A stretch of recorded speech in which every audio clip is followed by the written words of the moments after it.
Guys, ഓസ്ട്രേലിയക്കെതിരായിട്ടുള്ള T20 പരമ്പരയിലെ മൂന്നാമത്തെ മത്സരം അതിൽ ഇന്ത്യക്ക് വിജയിക്കാൻ സാധിക്കുന്നു. എന്താണെങ്കിലും രണ്ടാം മത്സരം പരാജയപ്പെട്ടെങ്കിൽ മൂന്നാം മത്സരം ഇന്ത്യക്ക് ഒരു വിജയം സ്വന്തമാക്കാൻ സാധിക്കുന്നു. ഇപ്പം 1-1 എന്ന് പറയുന്ന നിലയിൽ നിൽക്കുകയാണ്. ആദ്യത്തെ മത്സരം നമുക്കറിയാം മഴ കാരണമാണ് ആ ഒരു റിസൾട്ട് ഉണ്ടാകാതെ പോയതെന്നുള്ളതാണ്. ഈ ഒരു മത്സരത്തിലേക്ക് വരുന്ന സമയത്ത് ഓസ്ട്രേലിയയെ ബോളിങ്ങിന് അയക്കുകയായിരുന്നു.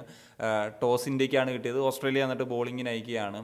ഇന്ത്യ ചില ചേഞ്ചസും കാര്യങ്ങളൊക്കെ വരുത്തിയിട്ടുണ്ടായിരുന്നു. ഇപ്പം അർഷദീപ് വന്നു, റാണയ്ക്ക് പകരം, അതുപോലെ ജിതേഷ് സഞ്ജുവിന് പകരം വന്നു, വാഷിങ്ടൺ കുൽദീപിന് പകരം വന്നു. നമുക്ക് ചേഞ്ചസിനെ പറ്റിയിട്ടൊക്കെ സംസാരിക്കാം. ആദ്യം ഈ ഒരു മത്സരത്തെ പറ്റിയിട്ട് സംസാരിക്കും. ഓസ്ട്രേലിയ ആദ്യം ബാറ്റ് ചെയ്തു 186 എന്ന് പറയുന്നൊരു സ്കോറാണ് എടുത്തത്. ഇന്ത്യക്ക് മുന്നിൽ 187 റൺസിൻ്റെ ഒരു വിജയലക്ഷ്യമാണ് വെച്ചത്. ഇന്ത്യക്ക് ആദ്യം തന്നെ പ്രധാനപ്പെട്ട വിക്കറ്റുകൾ, അത് ആദ്യം ട്രാവിസ് ഹെഡ് പോകുന്നു 4 ബോളിൽ 6 എടുത്ത്, അതുപോലെ തന്നെ ജോഷ് 7 ബോളിൽ 1 റൺസ് എടുത്ത് 2 നിർണായക വിക്കറ്റ് നേടിയത് ഹർഷദീപ് സിംഗ് ആയിരുന്നു എന്നുള്ളതാണ്.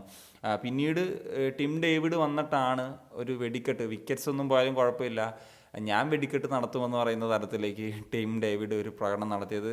മിച്ചൽ മാഷ് സപ്പോർട്ടായിട്ട് നിന്നു, പക്ഷേ കൂടുതലും സ്ട്രൈക്ക് ഉണ്ടായിരുന്നത് ടിം ഡേവിഡാണ്. പിന്നെ മിച്ചൽ മാഷ് 8 ഓവർ കഴിയുന്ന സമയത്ത് ഔട്ടായി പോയി, 14 റൺസിന് 11 ആയിട്ട്. പിന്നെ മിച്ചൽ ഓവനും ഔട്ടായി പോയി. എന്നിട്ടും ടിം ഡേവിഡ് വെടിക്കെട്ട് നിർത്താൻ ഉദ്ദേശിച്ചിരുന്നില്ല. 38 പന്തിൽ 74 റൺസാണ് താരം എടുത്തിട്ടുള്ളത്.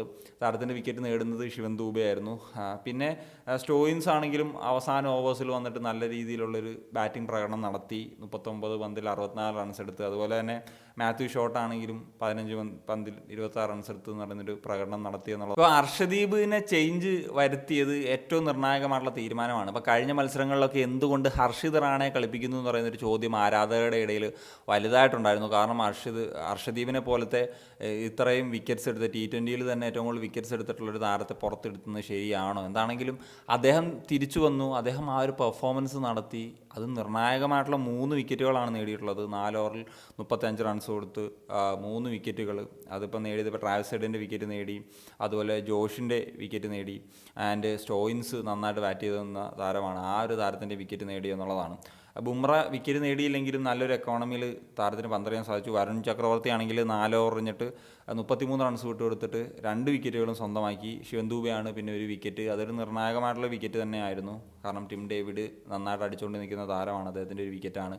എന്തായാലും രണ്ടാമത് ബാറ്റ് ചെയ്യാൻ ഇറങ്ങിയിട്ടുള്ള ഇന്ത്യയുടെ ഭാഗത്തു നിന്ന് ടിപ്പിക്കൽ അഭിഷേക് ശർമ്മ ശൈലിയോടുകൂടി തന്നെയാണ് തുടങ്ങുന്നത്. അദ്ദേഹം അധികം നീണ്ടുനിന്ന ഇന്നിങ്സ് അല്ല എങ്കിൽ പോലും 16 ബോളിൽ 25 റൺസ് എന്ന് പറയുന്ന ഒരു ഭേദപ്പെട്ട സ്കോർ നേടിയെടുക്കാൻ സാധിച്ചു.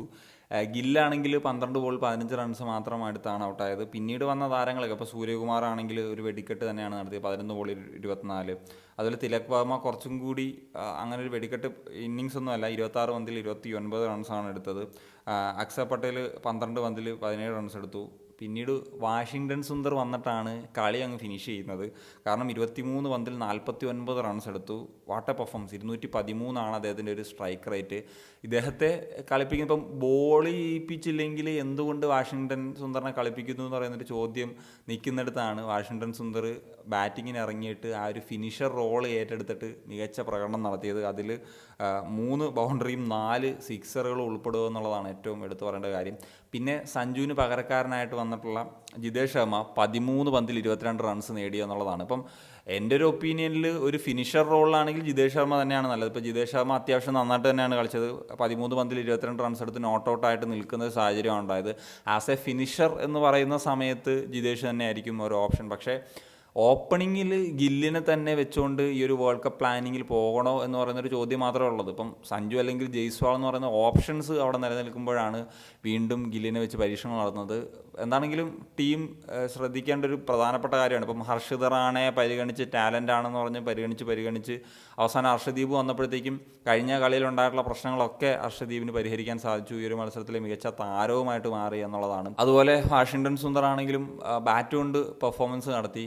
പക്ഷേ ഇപ്പം ഗില്ലിൻ്റെ കാര്യത്തിൽ ഒരു 3 ഫോമാറ്റ് ക്യാപ്റ്റൻ എന്ന നിലയിൽ വളർത്തിക്കൊണ്ട് വരുന്ന ആ ഒരു പരിപാടിയിൽ നടത്തുമ്പോഴത്തേക്കും ഇത്രയും നാൾ T20 ടീം നന്നായിട്ട് കളിച്ചു വന്നിരുന്നൊരു ശൈലി ഉണ്ടായിരുന്നു, ഓപ്പണിംഗ് കൂട്ടുകെട്ട്.